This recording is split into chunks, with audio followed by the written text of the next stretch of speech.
Al-Hakim. Di antara makna-makna Al-Hakim adalah maha bijak, maha bijak.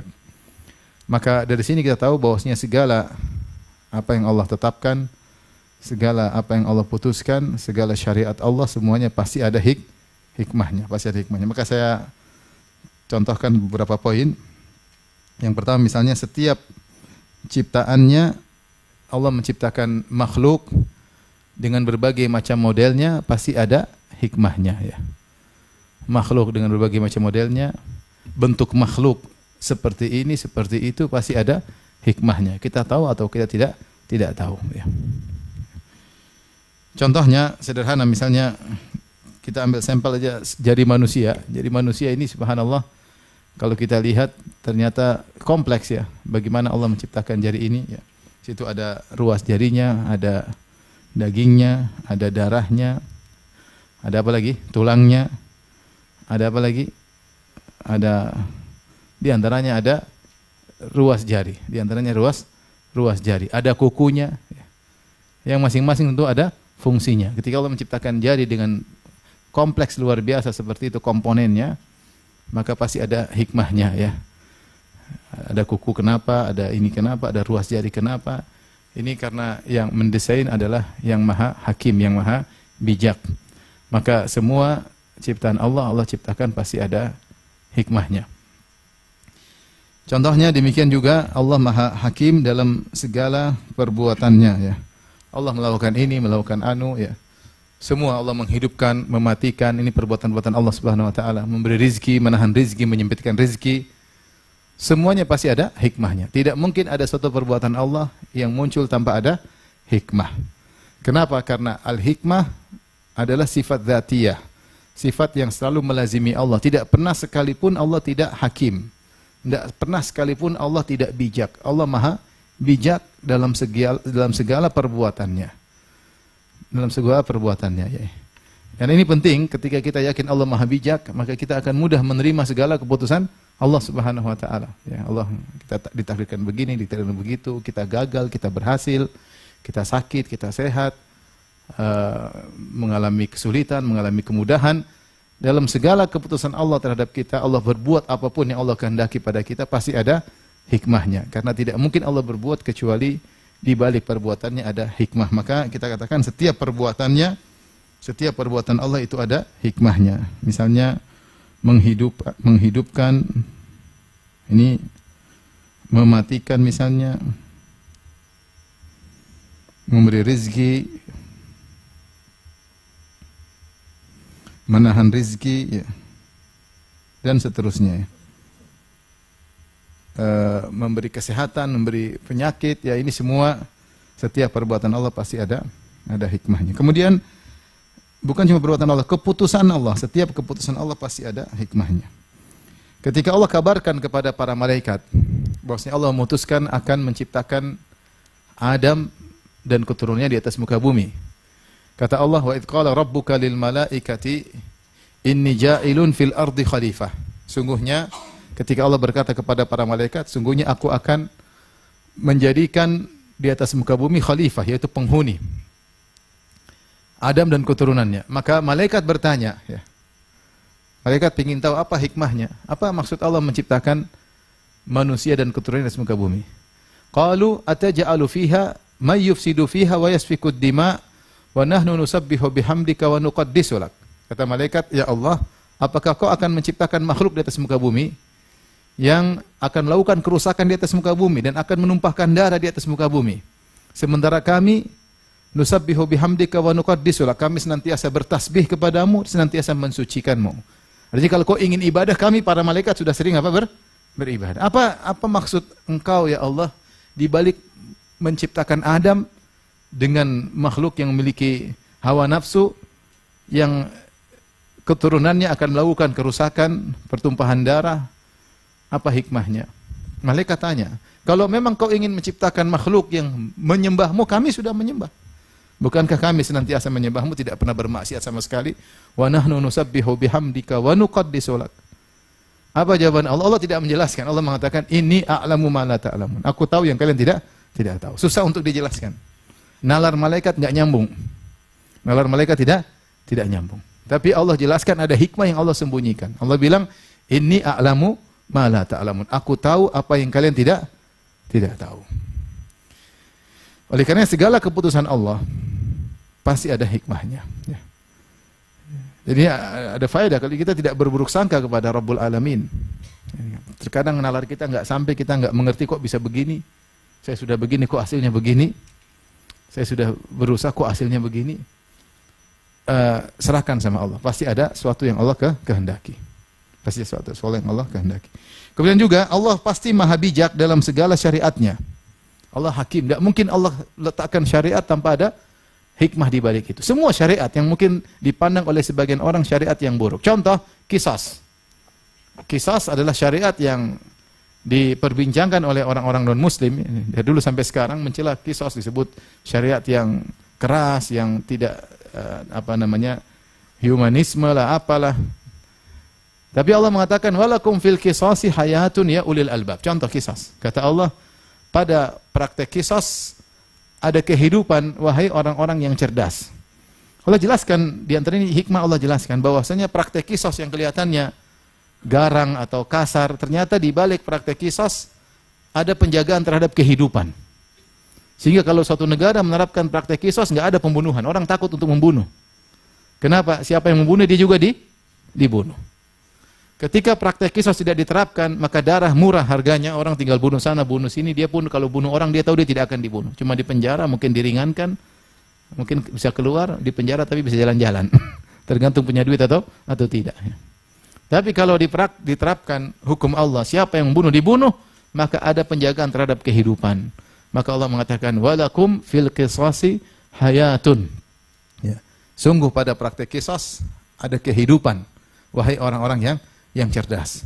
Dan analogikanlah dengan seluruh syariat yang ada. Semua syariat pasti ada hikmahnya. Mungkin terkadang dipandang oleh sebagian orang tidak hikmah, tapi sungguhnya di balik itu ada hikmah. Semua syariat yang Allah terapkan dan semua yang Allah haramkan pasti ada hikmahnya. Semua yang Allah haramkan pasti ada hikmahnya, dan semua Allah tetapkan, disyariatkan pasti ada hikmahnya. Sampai syariat-syariat yang mungkin dipandang tidak adil. Contoh seperti yang tidak disenangi oleh para wanita, seperti syariat poligami. Ketawa sih. Oh, ternyata disenangi oleh bapak-bapak. Ya maksudnya syariat meletakkan syarat ketat untuk bisa melaksanakan apa? Poligami. Dan di balik itu banyak, kalau kita lihat secara mikro mungkin orang mengatakan ini kurang bagus. Tapi kalau lihat secara makro, banyak permasalahan sosial yang bisa diselesaikan ya.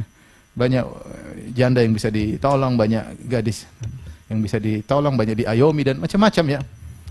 Sehingga mengurangi, ya ini pembahasan panjang lebar sudah bahas dalam buku khusus ya. Tapi intinya, bahkan syariat yang dipandang ini mendatangkan apa? Kemudaratan, ya ternyata kalau kita perhatikan, hanya kemudaratan yang disangkakan itu pun mikro. Kalau kita lihat secara makro, ternyata banyak sekali maslahat yang dibangun di balik syariat tersebut. Demikian juga Allah turunkan aturan tentang warisan, subhanallah. Kalau tidak turunkan, maka orang bisa ribut, bisa kelahi, bisa bunuh-bunuhan. Tapi kalau turun dari Allah subhanahu wa ta'ala, maka memutuskan segala pertikaian. Tapi intinya saya ingin sampaikan bahwasanya setiap syariat yang Allah tetapkan, situ pasti ada hikmah. Kita tahu atau kita tidak tahu. Ya. Maka Allah mensifati dirinya dengan, atau menamakan dirinya Al-Hakim. Yang tadi saya katakan Al-Hakim, yaitu maha bijak. Maha bijak. Kita harus yakin akan hal ini, bahwasanya seluruh keputusan Allah adalah bijak. Oleh karenanya Allah berfirman dalam ayat yang lain, hikmatun balighatun fama tughni an-nuzur, dalam surat Al-Qamar. Kata Allah, hikmatun balighah. Allah memiliki hikmah yang tinggi, hikmah balighah, hikmah yang tinggi. Setiap keputusan Allah pasti ada hikmah yang tinggi. Apakah terjadi apa yang terjadi ya? Allah menyesatkan Fir'aun, Allah menyesatkan iblis, atau Allah memberi hidayah kepada sebagian hambanya, semua pasti ada hikmahnya. Semua ada pasti hikmahnya. Yang hikmah tersebut sangat tinggi. Terkadang kita bisa memahami dan seringnya kita tidak memahami. Ya. Seringnya tidak memahami. Kalau kita peras otak kita untuk mikir kenapa Allah ciptakan iblis, kita nggak bakalan bisa paham dengan detail. Ya. Nggak bisa ya. Itu urusan Allah Subhanahu wa Ta'ala. Kemudian juga Allah mengatakan kul falillahil hujjatul balighah falau syaa'a lahadakum ajmain. Katakanlah Allah memiliki hujjah yang kuat, yaitu hikmah yang kuat. Falau syaa'a lahadakum ajmain. Kalau Allah berkehendak, Allah kasih hidayah kepada kalian seluruhnya. Namun ternyata tidak semua orang kasih hidayah. Kenapa? Itu urusan Tuhan.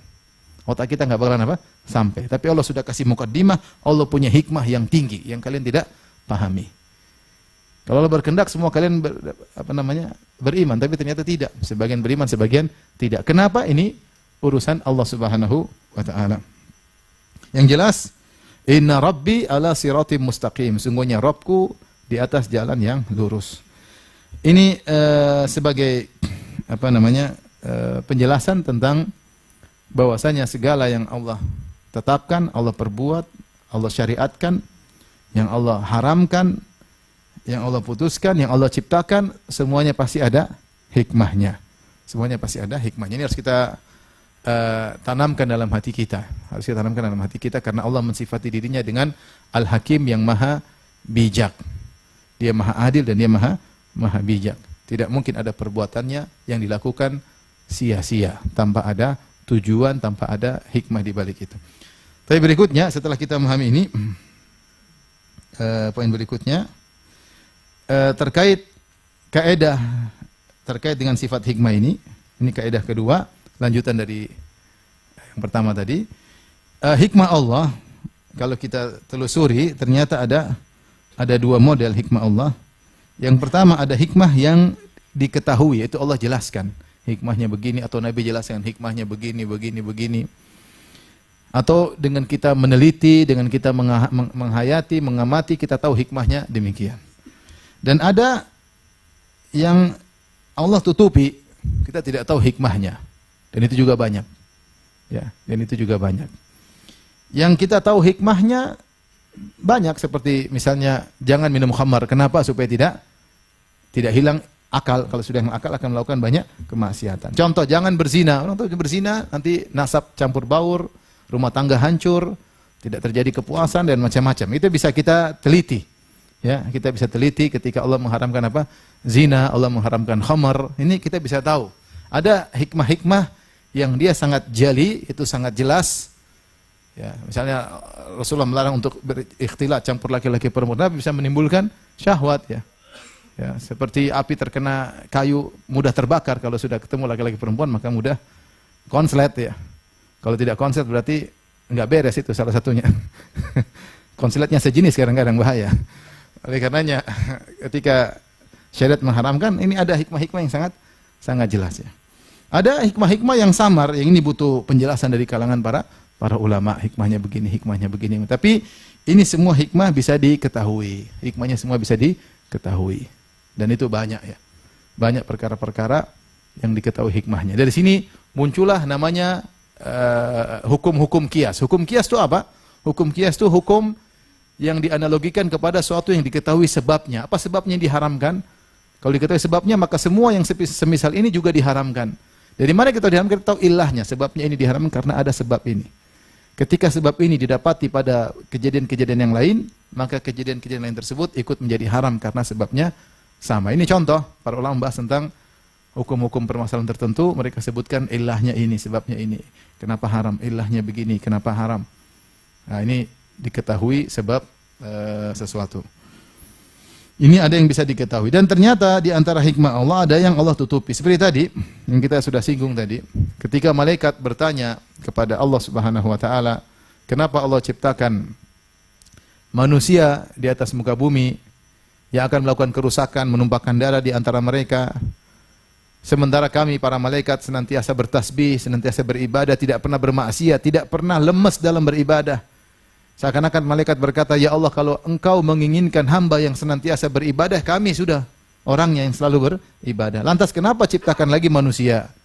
Apakah Allah menjelaskan jawabannya kepada malaikat? Tidak, Allah hanya mengatakan, inni a'lamu ma la ta'lamun. Aku tahu apa yang kalian tidak tahu. Di sini ada hal yang Allah tidak jelaskan. Menjadi rahasia Allah Subhanahu wa ta'ala ya. Dan itulah yang disebut oleh para ulama, di antaranya masalah takdir. Mereka mengatakan al-qadar sirullahil maktum.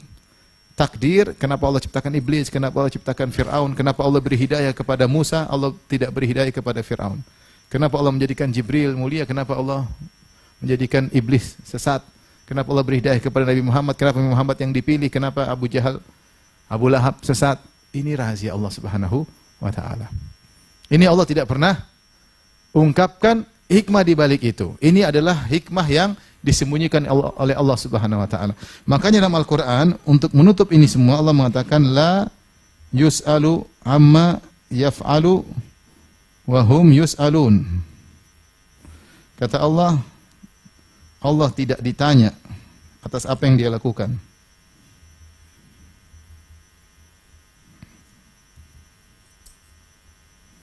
Atas apa yang dia lakukan. Justru mereka yang ditanya, justru mereka yang dihisab.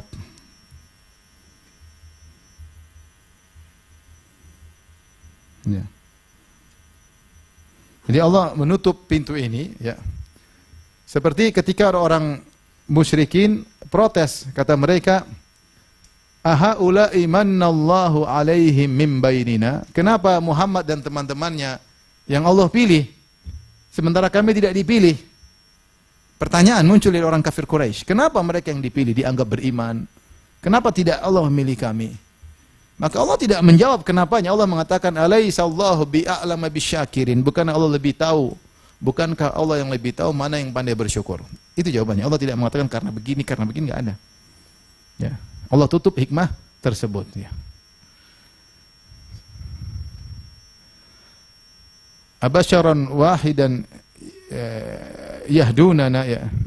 Abasyaran minna wahidan nattabi'uh, seperti perkataan kaum Samud. Mereka mengatakan, kenapa kita harus mengikuti Saleh, dia satu orang. Abasyaran wahidan nattabi'uh, kita ini banyak. Kenapa harus ngikut perkataan Saleh yang satu orang? Allah tidak menjelaskan. Ini Allah tutup rahasia ini. Ini disebut dengan takdir. Kenapa Allah si fulan, milih si fulan, kenapa Allah membiarkan si fulan, ya. Allah mengatakan, Allahu a'lamu haitsu yaj'alu risalatah. Allah lebih tahu di mana Allah letakkan risalahnya. Allah jadikan siapa jadi nabi. Allah pilih Nabi Muhammad jadi nabi sallallahu alaihi wasallam. Allah pilih Nabi Yusuf menjadi nabi. Allah pilih Nabi Yakub. Terserah Allah.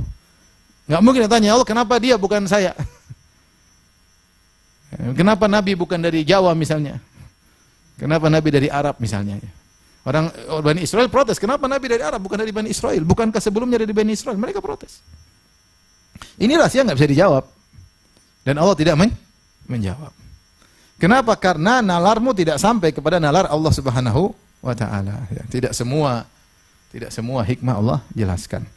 Oleh karenanya di sini kita tahu bahwasanya meskipun kita tahu setiap perbuatan Allah, setiap keputusan Allah, setiap syariat Allah pasti ada hikmahnya, namun tidak semua hikmah kita ketahui. Ada hikmah yang kita bisa ketahui dengan jelas atau dengan belajar, dan ada hikmah yang Allah sembunyikan.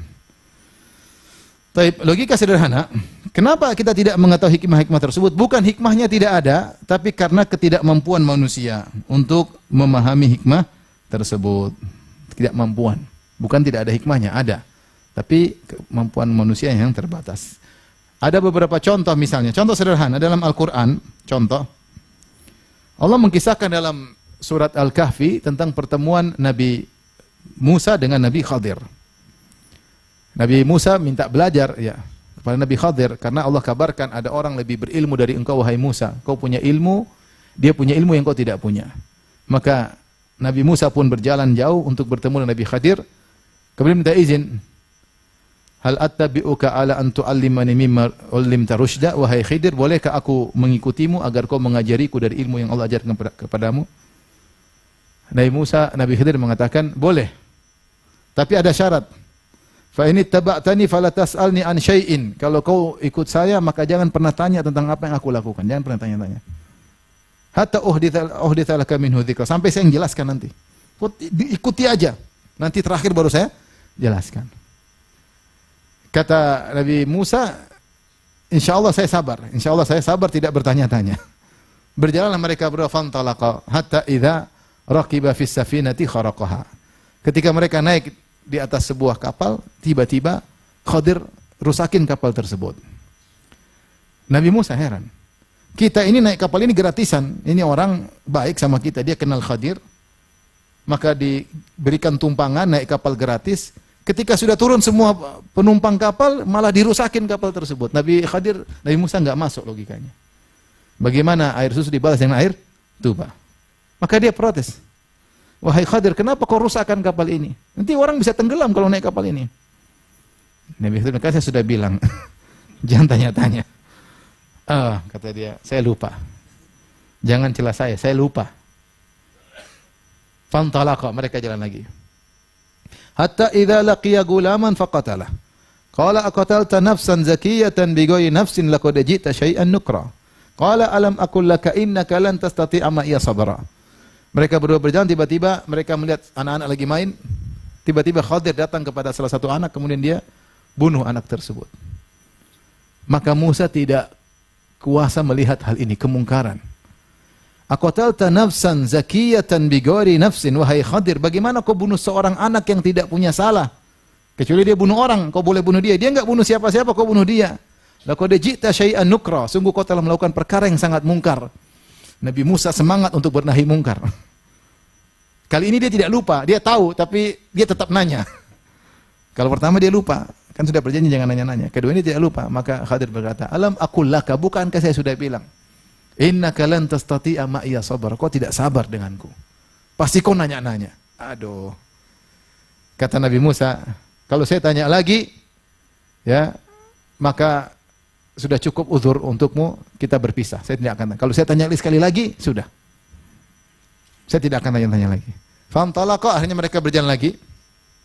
Hatta idza ataya ahla qaryatin istata'a ma ahlaha fa abaw ayyudayyifuhuma fawajada fiha jidaran yuridu an yanqadha fa aqama.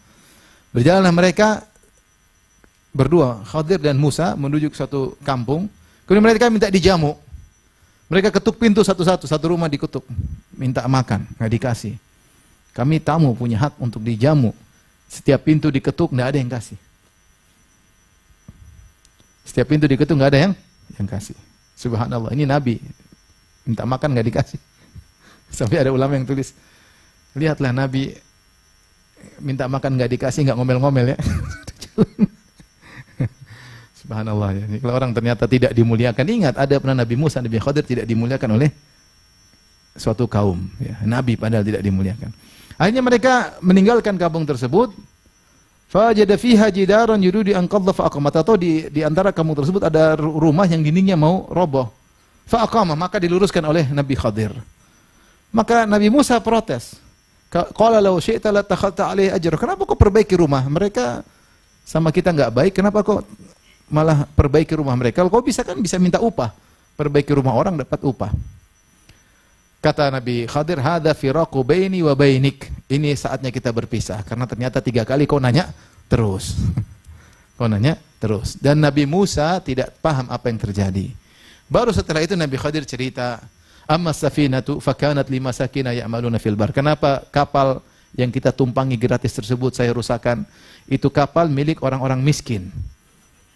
Wa kana wara'ahum malikun ya'khudhu kulla safinatin ghasba, dan ada raja di antara mereka suka ngambil kapal-kapal bagus, kapal orang miskin diambil, maka saya rusak supaya kapalnya enggak diambil oleh raja.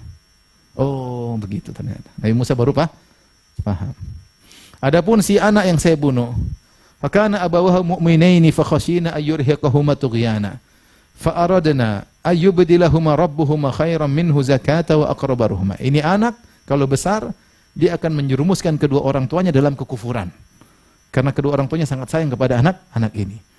Maka saya bunuh dengan perintah Allah, agar Allah menggantikan bagi mereka berdua anak yang lain, yang lebih sayang dan baik kepada kedua orang tuanya. Kenapa saya bunuh? Perintah Allah Subhanahu wa ta'ala. Baru Nabi Musa, oh iya. Kenapa kampung ini yang menolak kita tidak dikasih jamuan, kenapa saya bantu luruskan tiang rumahnya? Karena ternyata tiang rumah ini milik 2 anak yatim. Wa ammal jidaru fakana li gulamaini yatimaini fil madinati wa kana tahtahu kanzul lahumā wa kana abuhuma shalihan fa arada rabbuka ay yablugha ashuddahuma wa yastakhrija kanzahuma rahmatan mir rabbik wa ma fa'altu an amri. Adapun dinding rumah tersebut ini rumah milik anak yatim. Di bawah dinding tersebut ternyata ada harta milik anak yatim tersebut. Dan ayah dari anak yatim ini dulu orang soleh. Maka Allah menginginkan saya untuk menjaga harta anak yatim ini. Maka saya luruskan dindingnya. Seandainya dindingnya saya tidak luruskan, kemudian jatuh, maka akan terlihat hartanya akan diambil oleh penduduk di situ. Saya tidak ingin hartanya dirampas oleh penduduk yang bejat-bejat tadi. Jadi saya luruskan supaya nanti mereka setelah dewasa, mereka temukan harta mereka tersebut. Kenapa saya disuruh menjaga harta ini? Karena bapaknya dulu orang soleh. Baru Nabi Musa paham. Ini contoh sederhana. Kita tidak berbicara antara kita memahami perbuatan-perbuatan Allah. Antara orang dengan orang. Ternyata Nabi Musa yang soleh, yang cerdas, yang bertakwa tidak memahami apa yang dilakukan oleh siapa? Khadir. Makanya dia protes. Padahal sudah diwanti-wanti sebelumnya. Fa ini taba'tani fala tas'alni an syai'in hatta uhditsa laka minhu dzikra. Kalau kau ikut saya, belajar sama saya, jangan tanya-tanya sampai saya yang kabarkan. Tapi Musa ternyata alaihissalam enggak kuat, akhirnya dia nanya. Melanggar pertama, melanggar kedua, kasih SP2, ternyata melanggar lagi yang ketiga. Ya sudah selesai. Jadi saya ingin sampaikan bahwasanya Nabi Musa alaihissalam orang soleh atau tidak? Soleh, jelas Nabi. Kalimullah, Allah pernah pilih dia untuk Allah berbicara langsung dengannya. Istimewa.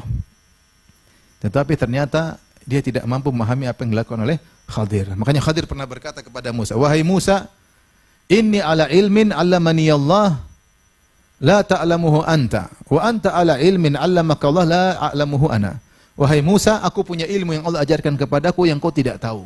Dan kau punya ilmu yang Allah ajarkan kepada kau dan aku tidak tahu. Kita masing-masing punya ilmu sendiri. Nah, ini di antara ilmu yang tidak diketahui Nabi Musa alaihissalam. Maksud saya, ketika Nabi Musa yang sejajar secara nalar, sejajar dengan Nabi Khadir, dia pun tidak bisa memahami apa yang dilakukan oleh Nabi Khadir. Bagaimana lagi jika kita berusaha memahami Allah yang maha berilmu, yang melakukan sesuatu yang di luar daripada nalar kita.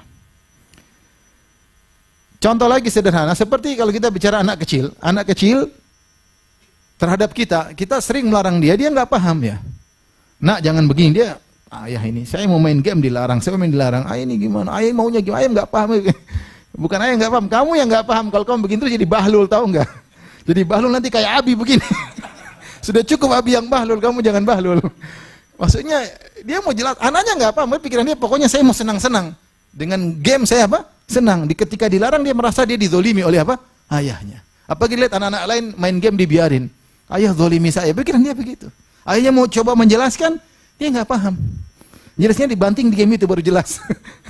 Tapi intinya, anak kecil ini berusaha memahami larangan ayahnya, dia nggak paham. Kenapa tidak paham? Karena larangannya nggak sampai, nalarnya nggak sampai. Apalagi kita suruh hewan pahami apa yang kita lakukan, hewan tidak bakalan paham. Nah, ini saja antara makhluk atau kita gini, nggak usah jauh-jauh. Kita punya guru atau kita punya orang yang kita tahu dia cerdas. Dia melakukan sesuatu yang menurut kita salah. Ini kok dia begitu ya? Aduh, saya nggak bisa paham. Tapi pasti dia ada sesuatu. Kita pasti sudah husnuzon. Kita bilang apa? Dia nggak begitu. Dia melakukan ini pasti ada sesuatu. Cuma saya nggak paham. Tapi ini pasti ada sesuatu di balik. Kenapa dia melakukan demikian? Sehingga kita ada orang melakukan sesuatu kita tidak pahami kenapa, tapi kita benarkan. Terkadang begitu. Kenapa kita benarkan? Saya tahu dia baik. Dia nggak mungkin begitu. Pasti ada sesuatu. Cuma dia nggak jelaskan sama saya. Ya. Nah, ini kita bisa begitu sama sesama manusia. Apalagi kita berbicara kepada Allah Subhanahu wa taala yang Maha Adil, yang Maha Bijak, yang Maha Baik, yang Maha tahu segalanya. Ketika Allah putuskan perkara-perkara, harusnya kita husnudzan, pasti ada hikmahnya. Kita paham atau enggak paham pasti ada hikmahnya. Cuma nalar kita enggak sampai. Nalar kita enggak sampai. Terlebih lagi Allah Subhanahu wa taala mengatakan tentang kita, wa ma utitum minal ilmi illa qalila. Kalian tidak diberi ilmu kecuali cuma sedikit. Gampangannya ikhwan dan akhwat, kalau kita ingin memahami semua kenapa Allah begitu, kenapa Allah begini, seharusnya level ilmu kita sama dengan level ilmunya siapa? Allah. Baru kita bisa paham semuanya. Ada hal-hal yang Allah kerjakan yang Allah tidak bisa jelaskan sekarang. Karena kita tidak mampu untuk menalarinya, tidak mampu kita untuk nalar. Tugas kita sebagai hamba Allah, kita husnudzon sama Allah Subhanahu wa taala, yakin di balik segala keputusan Allah pasti ada hikmahnya. Entah kita tahu, entah kita tidak tahu. Yang sudah kita tahu, kita analogikan dengan yang belum kita tahu. Tidak usah dalam kehidupan kita sehari-hari, ini kita ngalami sendiri. Kita ingin sesuatu ternyata gagal. Setelah berapa tahun kemudian Allah buka, ternyata di balik kegagalan tersebut ada apa? Hikmahnya. Oh iya, ternyata ada hikmahnya. Baik, ada masalah berikutnya, terkena musibah lagi. Kita sedih, tapi ya sudahlah, gimana, pasti ada itu. Ternyata Allah buka hikmahnya setelah beberapa bulan. Oh iya, ternyata ada hikmahnya. Seandainya dulu terjadi, mungkin kita lebih parah. Nih, ada perkara-perkara yang Allah bukakan dengan sedikit pengamatan, dengan sedikit penghayatan, minta petunjuk kepada Allah, Allah bukakan hikmah tersebut. Nah, kemudian kita berhadapan dengan musibah-musibah berikutnya yang tidak kita pahami, kita analogikan dengan yang kita pahami. Tidak semua harus kita pahami. Kalau datang istri ngomel, kita nggak, kenapa saya diomelin? Nggak paham. Analogikan dengan yang ente paham. Kemarin saya diomelin karena gini. Berarti ada sesuatu sudah paham. Jadi ada musibah-musibah yang menimpa kita berikutnya, yang mungkin kita tidak pahami kenapanya, kita analogikan dengan yang pernah kita pahami. Paham ya? Nah, ini diantara penting dalam menjalani kehidupan, kita yakin Allah Maha Hakim, Allah Maha Bijak. Hidup kita tenang. Hidup kita tenang, kita tahu bahwasanya Allah Maha Bijak dalam segala keputusannya. Taib. Kaidah-kaidah berikutnya, tadi sudah kaidah kita bahas, tidak semua hikmah kita ketahui. Berikutnya, ini saya singgung tadi, kaidah berikutnya, dengan mengetahui sebagian hikmah, ya, maka dianalogikan kepada hikmah-hikmah yang tidak kita ketahui. Dengan mengetahui sebagian hikmah, kita analogikan dengan hikmah-hikmah yang tidak kita ketahui. Ya. Alhamdulillah, di antara kasih sayang Allah, Allah membuka sebagian apa? Hikmah. Kita bicara tentang syariat. Syariat kita tahu banyak sekali hikmah. Syariat misalnya salat, hikmah puasa agar bertakwa. Allah jelaskan la'allakum tattaqun, agar kalian bertakwa misalnya. Hikmah menikah, kenapa? Untuk bisa menundukkan pandangan, bisa menjaga kemaluan. Allah jelaskan, Nabi jelaskan. Ya ma'syarasy syabab, man istata'a minkum falyatazawwaj. Wahai para pemuda sekalian, siapa yang jomblo di antara kalian, ya, yang mampu untuk menikah, maka menikahlah. Fa innahu aghaddu lil basar, karena menikah menundukkan pandangan, wa ahsanu lil farj, dan bisa menundukkan kemaluan, ya. Faman lam yastati' fa alaihi bisyam. Siapa yang tidak mampu menikah, maka hendaknya puasa. Ini Allah jelaskan. Nah, ada syariat-syariat yang kita tidak pahami, ya sudahlah, enggak ada masalah. Yang penting ada sebagian sudah kita pahami, kita yakin di balik hikmah-hikmah yang tidak kita pahami tersebut pasti ada hikmahnya. Paham? Tadi yang penting tadi dalam kehidupan tadi. Ini penting sekali. Ketika menjalani kehidupan, kita terkena musibah, kegagalan. Coba kita renungkan sebentar lah. Jangan kita lewatkan begitu saja. Coba kita renungkan. Seandainya kemarin saya berhasil, iya ya benar, mungkin saja begini, mungkin saja begini, mungkin. Dan itu banyak sekali. Banyak sekali. Tinggal kita butuh perenungan sedikit, maka Allah kasih kita hidayah, kita sadar bahwasanya pilihan Allah yang terbaik. Tapi yang kedua, ketaatan kepada Allah tidak harus mengetahui hikmah. Ini penting. Karena kita Islam itu berserah diri. Islam itu dari istislam, pasrah. Tahu hikmah atau tidak tahu hikmahnya, tetap kita jalankan. Innama kana qaulal mu'minina idza du'u ila Allahi wa rasulihi liyahkuma bainahum an yaqulu sami'na wa ata'na wa ulaika humul muflihun.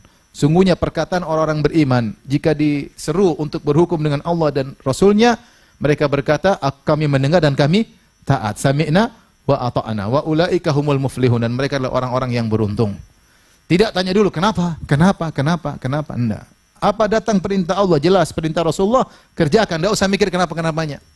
Kalau sudah jelas ini perintah Nabi, perintah Rasulullah, perintah Allah Subhanahu wa taala, kerjakan. Itulah namanya orang beriman. Tidak harus mengetahui hikmahnya apa. Makanya ketika Aisyah ditanya oleh seorang wanita Haruriyah, yaitu Khawarij, seorang wanita bertanya kepada Aisyah, dia berkata, "Limadza nu'maru biqada'i as-siyam wa la nu'maru biqada'is salat?" Kenapa kita para wanita ketika datang bulan kita hanya disuruh untuk mengqadha puasa namun tidak disuruh mengqadha salat?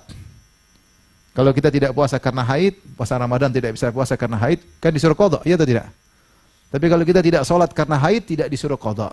Maka Aisyah menegur wanita ini, kata Aisyah, "Aharuriyatun anti?" Kau ini Khawarij kah? Nanya-nanya seperti detail-detail, mau tanya tahu ini, mau tahu itu.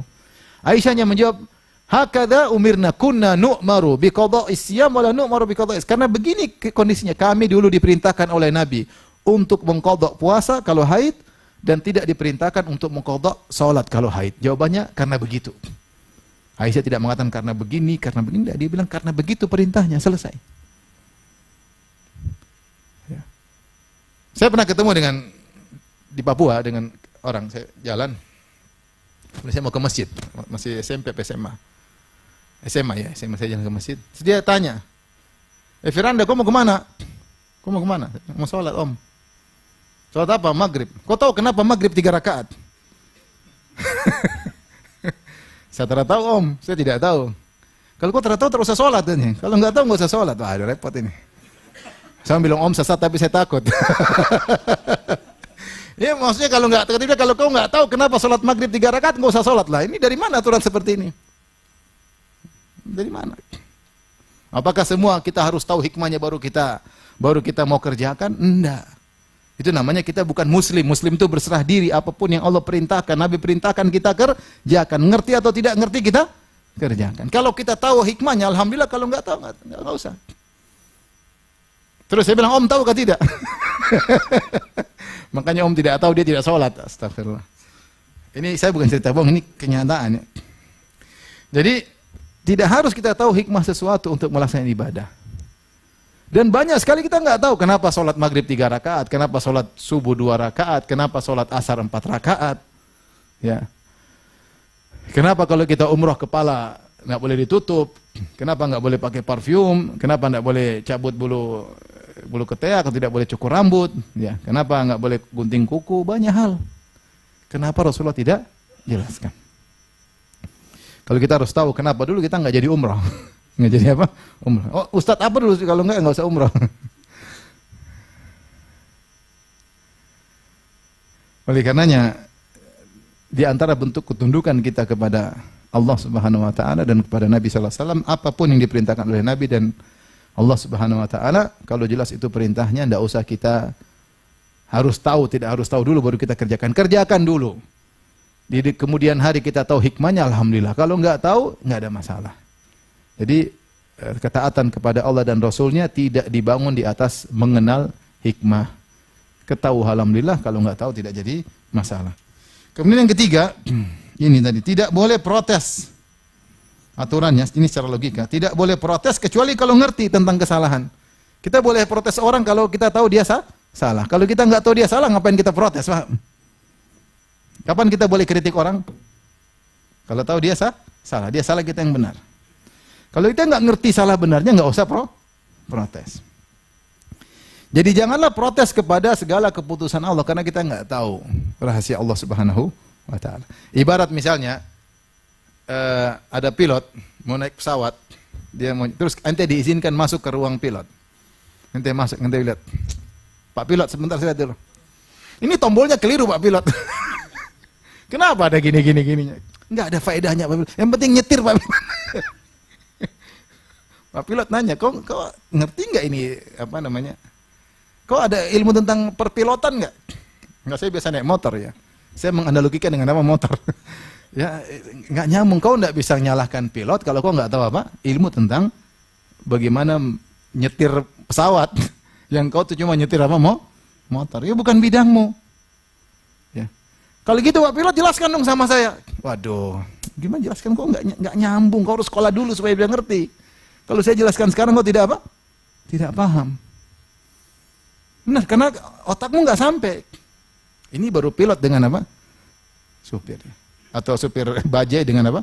Pilot. Atau orang ketika ayahnya mau dioperasi, dia masuk ruang operasi. Terus dia marah-marah sama, bukan begini cara operasinya. Harusnya begini. Kau ngerti nggak Pak? Nggak ngerti, tapi bukan begini. Biasanya kalau saya potong kambing nggak begini. Ini bukan kambing, ini manusia. Maksud saya nggak nyambung. Dan banyak hal kita nggak ngerti, mau dijelaskan berulang-ulang kita nggak paham karena otak kita tidak siap untuk menerima ilmu tersebut. Saya sering sampaikan kalau orang kita tanya sama orang, saya pernah tanya sama, tahu nggak kenapa kalau kita telepon bisa terjadi video call dengan jarak ribuan kilo? Istri kita di Madinah, kita di Madinah, istri kita di Indonesia, kita video call bisa nyambung. Gimana caranya? Nggak semua orang bisa jelaskan. Dengan gelombang lah, apalah, jadi video call. Saya aja nggak bisa jelasin. Antum bisa jelaskan kenapa bisa jadi video call? Saya pernah nanya, akhirnya ada yang tahu. Saya tahu Ustaz gimana. Kalau ada kuotanya bisa Ustaz. Kalau nggak ada kuota nggak bisa video call. Top. Dia menjawab sesuai dengan apa nalar dia. Kalau ada kuota bisa video call. Kalau nggak ada kuota nggak ada video call. Seperti lelucon ada yang bilang, orang sudah bangga-banggaan pergi ke bulan, Jepang, kita pergi ke matahari. Jangan ke matahari, nanti kau terbakar. Kata dia, jangan siang hari, perginya malam hari. Nalar nggak nyambung. Kata dia, jangan siang hari, malam hari, biar nggak terbakar. Jadi maksud saya, orang nggak bisa kita paksa, mau suruh menjelaskan tentang alat peralatan dalam pesawat, gimana mau paham. Nah, itu ke antara kita manusia dan manusia. Otak kita nggak sampai. Gimana kemudian kita mau protes terhadap keputusan Allah? Gimana kita memperhatikan keputusan Allah? Nggak bisa. Karena Allah jelaskan pun kita nggak paham. Terlalu kompleks, terlalu rumit, terlalu banyak hal yang tidak kita pahami sehingga Allah tidak jelaskan. Yang jelas kita nggak boleh protes kepada keputusan Allah karena kita tidak tahu letak kesalahan Allah di mana. Dan Allah tidak mungkin salah. Maka dari situ Allah tutup pintu pertanyaan, kata Allah, la yus'alu amma yaf'alu wa hum yus'alun. Allah tidak ditanya tentang apa yang dia lakukan. Justru kalian yang tukang tanya-tanya, kalian yang bakalan ditanya. Yang dihisap kalian, kenapa kalian bermaksiat? Kenapa kalian berbuat zalim? Kalian akan dihisap. Bukan kalian menghisap Allah Subhanahu wa taala. Allah tahu apa yang dia lakukan karena dia adalah hakim. Dia maha bijak, dia maha adil. Dan dia maha baik. Taib, kaidah juga yang perlu kita ketahui, tambahan di sini. Ketidaktahuan kita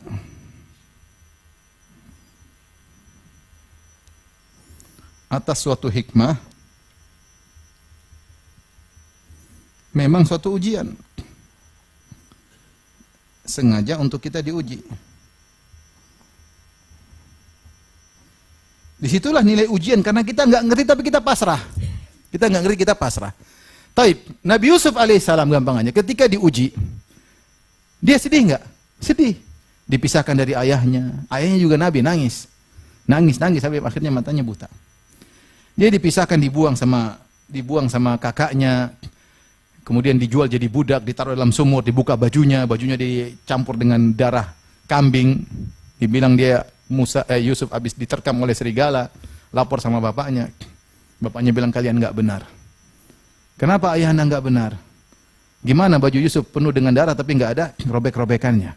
Serigala apa yang bunuh orang tidak pakai cakar-cakaran? Jadi dia lupa, waktunya digunting-gunting dulu waktu mau intinya Yusuf dipisahkan, kemudian dijual jadi budak. Semuanya Yusuf hadapi dengan kesabaran. Makanya di akhir dia mengatakan innahu mayyattaqi wa yasbir. Siapa yang bertakwa dan bersabar, maka ujungnya adalah keindahan. Fa innallaha la yudhi'u ajral muhsin. Allah tidak akan menyia-nyiakan perbuatan orang yang baik. Baik. Disinilah letak ujian Nabi Yusuf alaihissalam. Kalau seandainya Allah buka tabir, Allah bilang, Yusuf, kamu bakalan jadi bangsawan. Ketika dia senang-senang paling ketawa waktu dilempar. Saya kan jadi, ini cerita mau jadi bangsawan. Mau dilempar, mau dibuang, dia ketawa-ketawa. Tidak ada ujian lagi, paham? Paham maksud saya? Ketidaktahuan kita tentang dampak dan akibat, itu memang Allah sengaja untuk menguji kita. Kalau Allah buka tabir dari awal, Allah kasih tahu, wahai Yusuf, kau begini supaya jadi apa? Bangsawan. Kira-kira waktu dilempar sama kakaknya dia ketawa nggak? Dia ketawa, oh step 1 sudah lewat. Kemudian dijual jadi budak, step 2 sudah lewat. Di penjara step 3, sebentar lagi step 5 jadi bangsawan. Dia ketawa-ketawa aja, tapi ternyata tidak. Dia sedih, dia khawatir, tapi dia husnuzon sama Allah. Baru setelah semua terjadi dia tahu ternyata ini rangkaian musibah ternyata untuk membuat dia mencapai suatu kemuliaan, dijadikan bangsawan oleh Allah Subhanahu wa taala. Demikian juga ujian bagi ayahnya Nabi Yakub. Dipisahkan dari anak yang paling dia cintai, Nabi Yusuf, sehingga dia setiap hari menangis, setiap hari bersedih. Seandainya Allah buka tabir, wahai Yakub, tenang aja, anakmu akan jadi bangsawan. Ngapain dia menangis? Dia ketawa tiap hari. Kalau dibuka video call tiap hari, anaknya sudah, Nabi Yakub pasti ketawa ke TV karena tahu anaknya bakalan jadi apa, bangsawan. Jadi ketidaktahuan kita akan hikmah memang sengaja Allah bikin seperti itu. Karena kita sedang dalam dunia ujian. Nanti Allah buka belakangan, baru disitulah keindahan. Oh ternyata. Tapi kita sudah lewati tahapan-tahapan ujian tersebut. Jadi tidak harus kita mengetahui hikmah apa yang menimpa kita saat kita dijalankan ujian tersebut. Tetapi ketika kita diuji, kita husnuzon sama Allah, kita yakin bahwasanya Allah Maha bijak, bahwasanya Allah Maha adil, Allah Maha yang tahu yang terbaik bagi hambanya. Allah lebih sayang kepada hambanya daripada ibu kepada anaknya. Allah tahu apa yang dia lakukan, ya, karena dia lakukan dengan penuh hikmah dan bijak. Jadi ini ikhwan dan akhwat yang rahmati Allah Subhanahu wa taala, kaidah Quran yang saya sampaikan pada kesempatan kali ini, bahwasanya Allah Subhanahu wa taala berkata hikmatun balighah. Allah memiliki hikmah yang tinggi, ya. Qul falillahil hujjatul balighah. Sungguhnya Allah memiliki hujjah yang sangat tinggi. La yus'alu amma yaf'alu. Allah tidak ditanya tentang apa yang dia lakukan, wa hum yus'alun, tapi mereka yang bakalan ditanya. Maka dalam menghadapi ujian-ujian kehidupan, kita senantiasa hendaknya husnudzon kepada Allah. Pasti di balik segala musibah pasti ada hikmah di balik itu. Di balik segala musibah pasti ada hikmah yang baik, yang kalau kita sabar dan kita pasrah pasti akibatnya indah. Oleh karenanya jangan lupa untuk senantiasa berdoa, Allahumma ahsin aqibatana fil umuri kulliha wa ajirna min khizyid dunya wa adzabil akhirah. Artinya, ya Allah, ahsin aqibatana, indahkanlah kesudahan kami dalam segala urusan. Apapun yang kita hadapi, kita minta kepada Allah endingnya happy ending. Endingnya indah. Itu doa tersebut. Kita minta happy ending. Apa doanya? Allahumma ahsin aqibatana fil umuri kulliha. Ya Allah, jadikanlah ending dari segala urusan kami adalah kesudahan yang indah. Wallahu taala alam bisawab. Kalau ada yang bertanya saya persilakan.